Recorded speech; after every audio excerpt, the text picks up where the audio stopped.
Assalamualaikum warahmatullahi wabarakatuh. Perkenalkan, nama saya Nikmatul Hidayah, perwakilan dari kelompok 3.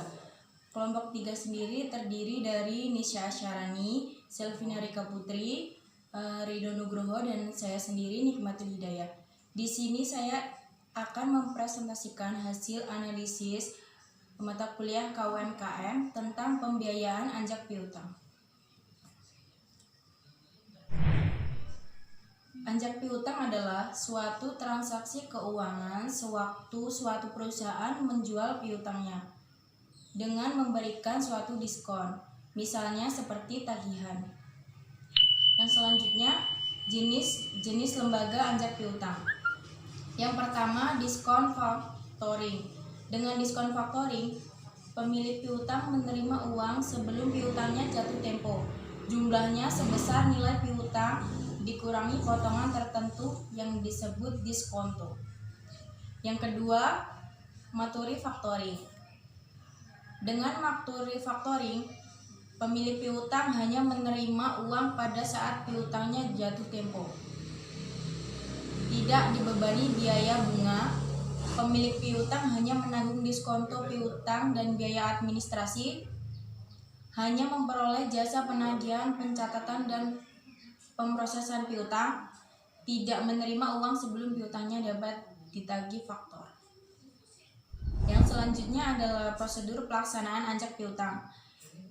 Di sini prosedurnya ada dua, yaitu yang pertama undisclosed non atau non notification factoring, dan yang kedua disclosed atau notification factoring. Undisclosed transaksi penyerahan piutang kepada perusahaan anjak piutang, yaitu klien tanpa memberitahu kepada konsumen atau nasabah yang bersangkutan, kecuali secara pihak perusahaan anjak piutang menganggap akan mendapat resiko.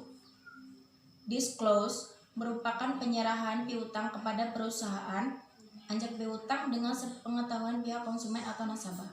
Dengan demikian, pada saat jatuh tempo, perusahaan anjak piutang memiliki hak tagih pada nasabah yang bersangkutan. Selanjutnya, syarat-syarat pengajuan anjak piutang. Berdasarkan pada syarat dan mekanismenya itu terdapat satu perjanjian, yaitu perjanjian anjak piutang tersebut dibuat secara tertulis.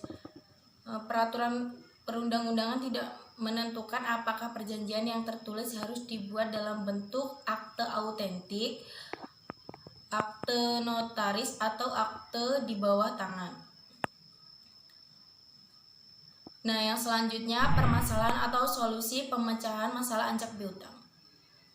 Permasalahannya sendiri yaitu yang pertama, anjak piutang dibuat dalam suatu perjanjian.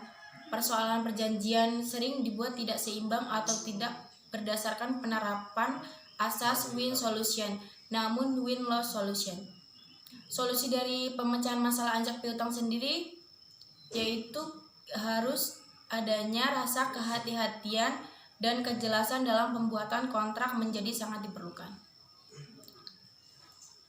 Nah, karena permasalahan bukan hanya akan merugikan satu pihak, akan tetapi akan merugikan beberapa pihak. Mungkin itu saja yang dapat saya sampaikan. Apabila ada salah kata dan kekurangan, saya mohon maaf. Kepada Allah saya mohon ampun. Saya akhiri. Wassalamualaikum warahmatullahi wabarakatuh.